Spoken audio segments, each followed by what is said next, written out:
Hey my lovelies parathas, कैसे हैं आप लोग। आई होप आप सभी अच्छे होंगे, स्वस्थ होंगे और मेरी स्टोरी लाइन को एंजॉय कर रहे होंगे। तो जो कोई भी मेरे चैनल पे नए आ रहे हैं, प्लीज़ मेरे चैनल को लाइक शेयर सब्सक्राइब करना मत भूलिएगा। अगर मेरी स्टोरी लाइन आप लोगों को अच्छी लगती है तो प्लीज़ मुझे कमेंट्स करके अप्रिशिएट करना भी मत भूलिएगा। मैं आज आप लोगों के लिए लेके आई हूँ एक हिस्टोरिकल एफिफ आरडी। शायद से आप लोगों को ये पसंद भी है। और इस एफिफ का नाम है चेन बाय अल्फा। तो ये एक ओमेगा वॉर्स होने वाली है और अल्फ़ा ओमेगा के बीच जो बॉन्डिंग होती है वो भी देखने को मिलेगा आपको। साथ में ये एक डबल जो लुक रहता है लान वांग जी का वो देखने को मिलेगा हमें। तो हम स्टार्ट करते हैं। जो हमारा जियांग क्लान था वहाँ पे जो जियांग फेमियान थे और मैडम यो थी, उनके 3 बच्चे थे, विंग, जियांगशेंग और यालनी। तीनों बच्चे को मैडम यू और जियांग फेमिया बहुत प्यार से लाड़ प्यार से रखते थे। जो विंग था वो मिडिल एज का बच्चा था, यानली बड़ी थी और उसके बाद जियांगशेंग था। तीनों बच्चों को वो दोनों बहुत प्यार से पालते थे। विंग और जियांगशेंग दोनों ओमेगास थे एंड यानली अल्फा थे। हालांकि उस समय ओमेगास को पढ़ाई लिखाई घर के सारे काम जितने भी कढ़ाई बुनाई वगैरह होती थी वो सभी थिंग्स, यहाँ तक कि तलवार चलाना अपनी सेफ्टी के लिए हर कुछ सिखाया जाता था, सभी चीज़ें। और प्रतियोगिता भी होती थी कि जो अच्छे बैटर करेंगे उनकी रैंक बढ़ाई जाती थी। उसमें विंग और जियांगचैन भी भाग लेते थे हर साल। और इस बार भी ऐसे ही प्रतियोगिता हो रही थी जियांग क्लान में, ताकि सभी, ऐसा नहीं था कि वो किंग और क्यून के बच्चे हैं तो उन्हें ऐसे अधिकार दे दिया जाएगा कुछ भी करने का, ऐसा कुछ नहीं था। यहाँ पे सबको हर एक तरह से एक अधिकार दिया जाता था कि वो अपनी योग्यता को साबित कर सके। इसीलिए ये कानून उनके बच्चे को ऊपर भी लागू होती है, क्योंकि जो जियांगशिंग था और जो विंग वो दोनों ओमेगास थे, तो उन्हें भी इस प्रतियोगिता में हिस्सा लेना था। तो दोनों हिस्सा लेने के लिए आए हुए थे और वहाँ पे बहुत सारे डिसिपल्स भी थे और अदर क्लान्स के भी लोग आए हुए थे, जिसमें से कुछ लैन क्लैन के भी थे, कुछ जो थे वो वेन क्लान के थे, जिंग क्लान के थे, मू क्लान के थे, बहुत अदर क्लान्स के लोग थे वो।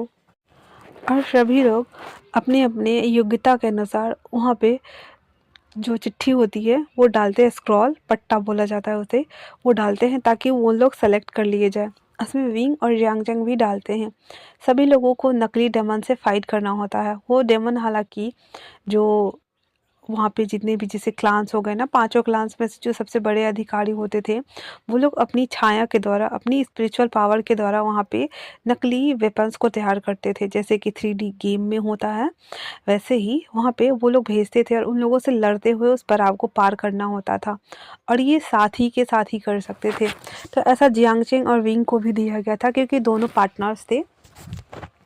तो वैसे करते करते वो सभी डेमन्स को ढूंढ ढूंढ के मार रहे थे और डेमन्स के मारने के बाद वहाँ पे उन्हें फ्रूट मिलता था और उन सभी फ्रूट को बास्केट में कलेक्ट करना होता था।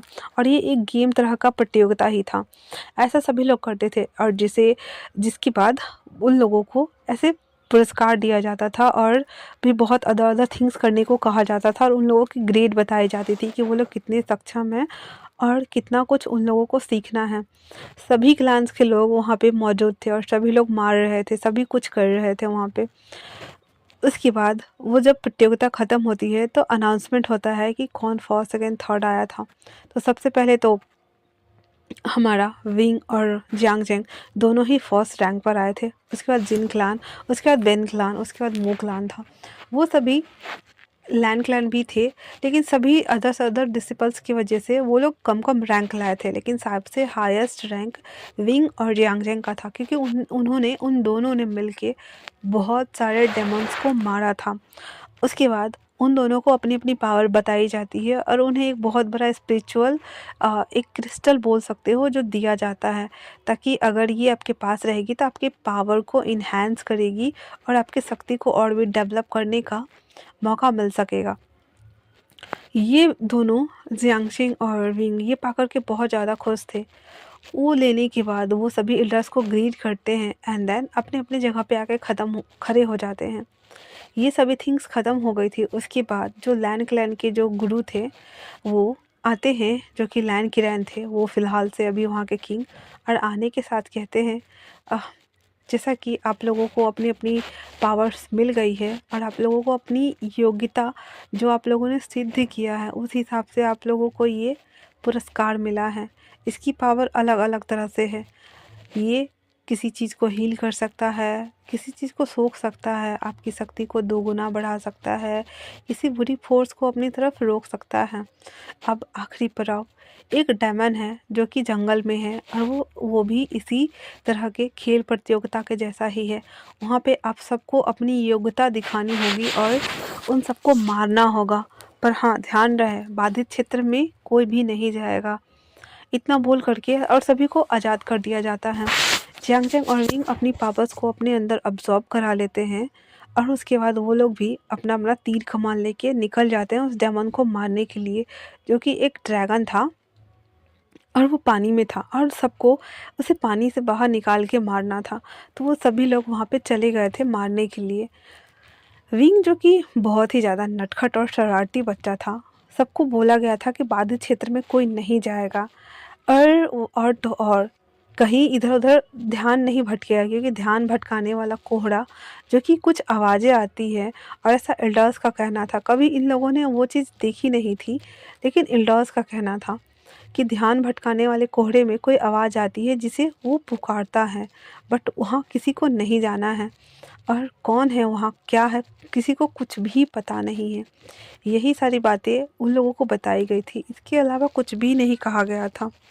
विंग और जियांग भी उस ड्रैगन को उस पानी से बाहर निकालने के प्रयास में थे।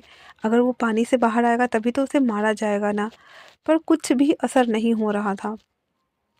विंग को ये लोग जब उन लोगों को ऐसे पानी से बाहर निकालने में लगे हुए थे, तभी विंग को एक सुनहरे कलर का तितली दिखाई देता है और वो उस तितली को देख करके उसके पीछे भागना शुरू कर देता है। वो ये भूल गया था कि उसे नहीं जाना था अपने ग्रुप को छोड़ के या फिर जियांग को छोड़ के। वो तितली बड़ी अजीब थी, उसके पंख काले थे और उसके ऊपर गोल्डन गोल्डन धारियाँ बनी हुई थी और आँखें मानो सच में उन आँखों से वो विंग को ही देख रही हो या फिर कुछ कहने का प्रयास कर रही हो। पहले तो वो विंग के आसपास आके मंडरा रही थी, उसका ध्यान अपनी ओर आकर्षित करने के लिए। जब विंग का ध्यान उस ओर गया, फिर वो उसे अपनी तरफ ले जाने लगी। विंग भी उस तितली के पीछे पीछे जा रहा था और ये क्या था उसे खुद नहीं पता था। विंग भी बहुत ज़्यादा उत्सुक था उस तितली को पकड़ने के लिए, इसी वजह से वो उस ओर जाता है और उसके पीछे पीछे भागते हुए कब वो उस बाधित क्षेत्र में चला गया जहाँ उसे नहीं जाना था। वो जैसे ही उस जंगल में पहुंचा वो तितली गायब हो गई और जैसे ही गायब हुई वहाँ पे काला कोहरा, घना अंधेरा छाया हुआ था, एकदम बादल के जैसे। हर चीज़ काली थी, हर जगह काली थी, पेड़ पौधे तक भी काले काले नजर आ रहे थे, मानो किसी ने काले रंग से रंग दिया हो इन सभी जगहों को। यहाँ पे हर चीज़ इतनी बदसूरत और भयानक लग रही थी जिसका कोई अंत नहीं है। विंग धीरे धीरे करके अपने कदमों को बढ़ाते जा रहा था। ऐसा लग रहा था उसे जैसे दिन में ही अंधेरा हो गया हो। फिर भी वो आगे बढ़ता जा रहा था और उस तितली को ढूंढ रहा था। वो तितली न जाने कहाँ गायब हो गई थी। जैसे जैसे उसके कदम बढ़ रहे थे वो अचानक से रुक गया, क्योंकि उसका सर किसी चीज़ से टकराया, पर सामने कुछ नहीं था। वो ऐसे हाथ हिलाकर देखता है, फिर भी उसे वहाँ कुछ नज़र नहीं आ रहा था। वो आगे बढ़ता है, फिर भी वो आगे नहीं बढ़ पा रहा था, क्योंकि सामने एक परत जैसी दीवार खड़ी थी जो विंग को दिखाई नहीं दे रही थी। तो वो कहता है, ये क्या है, मेरे सर में चोट लग गई, आह आह मेरा सर। और ऐसे बोल रहा था वो। फिर कहता है, ये क्या है, मैं अंदर क्यों नहीं जा पा रहा हूँ। और ऐसे ऐसे करके वो धक्का दे रहा था और अपने सर को भी सहला रहा था। तभी वो तितली वहाँ पे आई, जिस वजह से विंग अचानक से डर गया और वापस से उसी दीवार की ओर ऐसे जा लगा। और ये सब अचानक से हुआ था, जिस वजह से विंग जैसे ही टकराया था वो नीचे गिर गया था। और नीचे गिर गया, उसके हाथ ना छिल गए थे और उसके हाथ से हल्का हल्का खून निकलना शुरू हो गया था। और वो कहता, आह मेरे हाथ, ये तितली बदमाश कहीं की, मैं तुम्हें छोड़ूंगी नहीं। और जैसे ही वो उस तितली की ओर भागने वाला होता है, वैसे ही उसे आवाज़ सुनाई देती है और वो कहता है ही। जब ये वॉइस सुनता है विंग, पता नहीं क्यों उसे एक अजीब सा दर्द हो रहा था, एक अजीब सा एहसास था, एक अजीब सी बेचैनी उसे घेर लेती है और वो उस परत की ओर देखता है जहाँ उसे कुछ भी नज़र नहीं आ रहा था। आगे क्या है वो भी नहीं दिख रहा था और ना दीवार दिख रही थी। वो कहता है यहाँ क्या, क्या क्या है और मुझे ऐसा क्यों लग रहा है। और ऐसा बोल करके वो अपने हैंड, जिसके हाथ से खून निकल रहा था, उस परत वाले दीवार के ऊपर रख देता है। और जैसे ही वो अंदर जाने वाला होता है, तभी एक फोर्स उसे अपनी ओर खींचती है और सीधे उसके चेस्ट से जाके हिट होता है। तो वो अपना सर उठाकर देखता है तो कहता है आह जियांग चैन, तुम यहाँ क्या कर रहे हो। जियांग चैन कहता है बेवकूफ़ लड़के, आह तुम तितलियों के पीछे भागते भागते फिर से यहाँ आ गए। अगर बाबा को पता चला तो हम दोनों को घर से निकालना मुश्किल हो जाएगा। तुम चलो यहाँ से अभी के अभी। ऐसा बोल करके जियांगचैंग विंग को तानते हुए लेके जा रहा था। विंग बार बार पलट पलट के उस ओर देख रहा था कि आखिर अंदर क्या है। Curiosity kill the cat. वो बहुत ज़्यादा उत्सुक और उत्साही हो गया था कि आखिर उस दीवार के अंदर क्या हो सकता है, कौन सी शख्स, कौन सा आत्मा हो सकती है उधर, और क्या होगा उस तरफ। ये सभी थिंग्स सोच रहा था वो, और पलट के देख रहा था। जियांगचैंग उस बाधित क्षेत्र से उसे खींचते हुए लाते हुए कहता है किसी को कहना मत कि तुम वहाँ गए थे, वरना तुम्हारे टांगे तोड़ दूंगा मैं, समझ गए तुम। तो विंग कहता है आह चेंग, मैं तुमसे बड़ा हूँ और तुम मुझे ऐसे खींच क्यों रहे हो। छोड़ो मुझे, छोड़ो मुझे, जाना है वहाँ पे, मुझे देखना है वहाँ क्या है। जियांगचैंग कहता है तुम्हें समझ नहीं आता, सभी लोग कहते हैं वहाँ पे डेमन किंग को बंद किया गया है और वो हजारों सालों से बंद है। वो तुम्हें खा जाएगा और हम सबको खा जाएगा। जब से उसका आह जब से उसका हस्बैंड मरा है और जब तब से वो उसने अपने आप को वहाँ लॉक कर लिया है। तुम तुम चलो यहाँ से, हमें उस ड्रैगन को निकालना है। तो कहता है ड्रैगन वो नहीं निकला अभी तक। तो कहता है नहीं। और ऐसा बोल करके वो लोग ये नदी किनारे आ गए थे। और जैसे ही वो वहाँ आए, देखते हैं कि ड्रैगन अभी भी नहीं निकल रहा था। विंग कहता है तुम लोगों से कुछ भी नहीं होने वाला, मैं निकालता हूँ, देखते जाओ तुम। उसके बाद वो अपने धनुष में से एक तीर जो होता है तरकस में से निकालता है और उसे चला देता है। वो जैसे ही चलाता है वैसे ही ड्रैगन बाहर आ गया था। तीर चलाने की वजह से नहीं, क्योंकि विंग का जो ब्लड उस तरकस पर बैक साइड से लगा था और वो पानी में गया था। जैसे ही वो पानी में गया, वो ब्लड धुला और पानी में मिक्स हुआ। वो ड्रैगन जैसे ही उस ब्लड को इनहेल करता है, वो फटाक से बाहर आ गया था और वो ढूंढ रहा था। वो ढूंढते हुए उसकी निगाहें विंग पर गई और वो उसकी तरफ हा करके बढ़ता है। विंग जो कि बहुत ज़्यादा डर गया था और सभी लोग डर गए थे, वो सीधे पीछे पीछे भागते भागते कहीं कोई पेड़ से, कोई झाड़ी से, तो कहीं कुछ से जाकर टकराया था और विंग भी गिर चुका था। और वो धीरे धीरे बैक हो रहा था और कहता नहीं नहीं, मैं यहाँ तुम्हें मारने नहीं आया हूँ, मैं तो बस वो। और ऐसे बोल करके वो अपने हैंड को अपने फेस पर रख लेता है। जिस हाथ में कट लगा था, मतलब छिल गया था, वो हाथ ऊपर रखा हुआ था उसने। और वही हाथ को जब वो ड्रैगन देखता है तो वो थोड़ा शांत हो जाता है। शांत होने के बाद वो धीरे धीरे करके वांगजी की ओर बढ़ता, विंग की ओर बढ़ता है। और विंग के पास आते आते वो छोटा सा स्नैक में बदल गया था, मतलब बहुत छोटा हो गया था। और आता है और उसके उस कट को देख रहा होता है।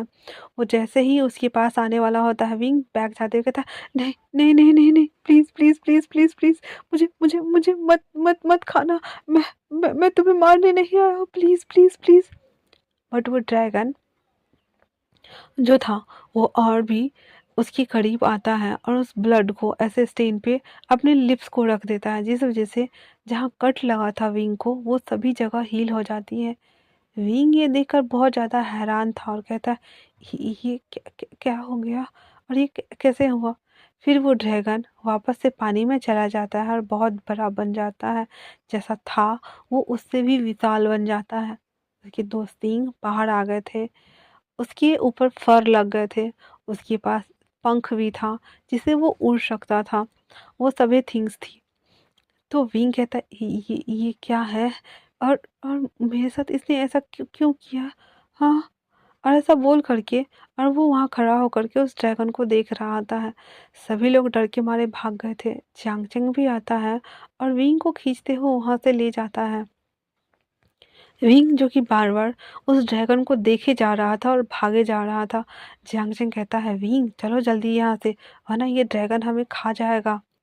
विंग जो कि बेसुध था और ओनली फॉर वो ड्रैगन को ही देख रहा था। उसे समझ नहीं आ रहा था कि ये ड्रैगन, उसने उसके हैंड को छुआ और खून बहना बंद हो गया। क्या वो ड्रैगन जानता है इसे? क्या वो जानता है उस डेमन किंग को जो उसने देखा है? बहुत सारी बातें थी जो विंग के दिमाग में चल रही थी और क्या सब होने वाला था उसे कुछ आइडिया नहीं था, लेकिन वो जानना चाहता था। और भी बहुत कुछ बातें थी उसे जाननी थी। ये ड्रैगन के बारे में, उस बाध्य क्षेत्र में जो डेमन कैद है उसके बारे में उसे सही से किसी ने बताया नहीं है। यही सब सोच करके वो घर आ गया था। सभी बातें जियांगजेंग ने बता दी थी, बट बहुत कुछ छुपा भी ली थी।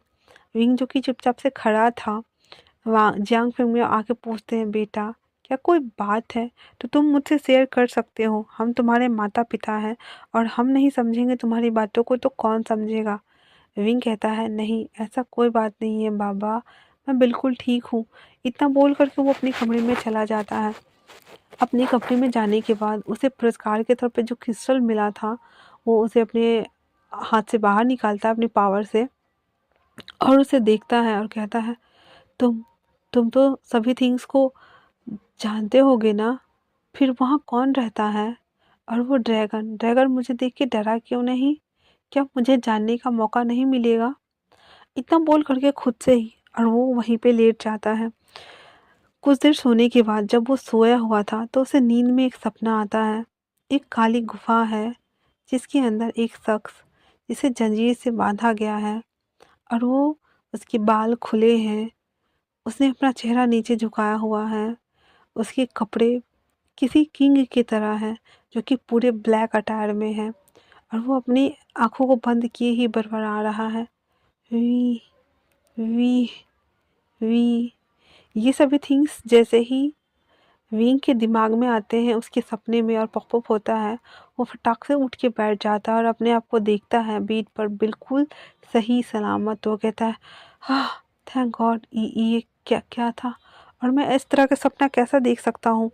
और वो शख्स कौन था जिसे बांध के रखा गया था? आह, मेरा सर फट जाएगा।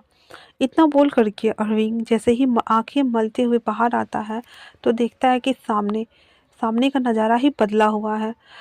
पूरा अंधेरा हो चुका है। जब वो घर आया था तब शाम हो रहा था पर अभी तो रात हो चुके हैं। तभी एक सर्वेंट आता है बोलने के लिए, यंग मास्टर आपको महाराज बुला रहे हैं। तो विंग भी फ्रेश होता है और सीधे अपने पैलेस जहाँ उसके डैड और मॉम थे, जियांग फेमिया और मैडम यू वहाँ आते हैं और आके बैठ जाता है। मैडम यू विंग से पूछती है, क्या हुआ है बाबर, आज तुम प्रतियोगिता जीत नहीं पाए इसी वजह से तुम अपना मुंह बनाए हुए हैं? तो विंग कहता है, नहीं बाबा, वो मैं बस जानना चाहता था कि उस बाधित क्षेत्र में कौन रहता है और हम वहाँ क्यों नहीं जा सकते? तो जियांग फेमिया कहते हैं, फिर कभी बताएंगे हम। तो बट तुम वहाँ नहीं जाओगे विंग, मतलब नहीं जाओगे। विंग मुंह बनाए हुए था और कहता है, बाबा और वो ड्रैगन कौन है? यह सुनना था कि जियांग फेमिया अपना चॉपस्टिक नीचे रख देता और कहता है, विंग जितना कहा है उतना करो, तुम्हें अभी कुछ भी जानने की जरूरत नहीं है। तुम इतने भी बड़े नहीं हुए हो कि तुम्हें सब कुछ बता दिया जाए। विंग जो कि गुस्सा हो गया था और वो मुंह फफ किए हुए था, वो वापस से भागते हुए लोटस पॉन्ड के पास आके और पैर लटका के और वो लकड़ी से बने हुए पुल के ऊपर बैठा हुआ था और अपने पैर पानी में डाल देता है और मुंह फप करके बैठा हुआ था। तभी उसे अपने पैरों में किसी चीज़ के ऐसे टच होने का, गुदगुदी होने का एहसास होता है। तो वो झांक के देखता है तो वो वहाँ पे एक छोटा सा स्नैक था। वो स्नैक धीरे धीरे करके उसी ड्रैगन में तब्दील हो गया था जो ड्रैगन उसने वहाँ देखा था और विंग उसे आश्चर्यचकित होते हुए देख रहा था। विंग कहता है, तुम यहाँ क्या कर रहे हो? तुम्हें तो वहाँ होना चाहिए ना, फिर तुम उस तालाब से इस तालाब में कैसे आए? और अगर किसी ने यहाँ तुम्हें देख लिया तो क्या होगा तुम जानते हो? सब तुम्हें पकड़ के ले जाएंगे और पका के खा जाएंगे। हाँ तुम जाओ यहाँ से, जाओ जाओ। ऐसे इशारेबाजी वो कर रहा था। आचेंग आता है और कहता, किससे बातें हो रही है यहाँ पे? हाँ। विंग कहता है, मैं तुमसे बड़ा हूँ और तुम मुझे हमेशा आह तुम्हें लगता है कि मैं तुम्हारा भाई हूँ या नहीं?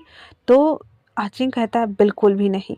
हाँ, वैसे तुम किससे बातें कर रहे थे? और वो पानी में झांक झांक के देख रहा था। तब तक जो वो ड्रैगन जो सांप बना हुआ था, वो नॉर्मली होके और पानी के अंदर चला के छुप गया था। उसके बाद जियांगचेंग कहता है, क्या तुम्हें भूख नहीं लगी है?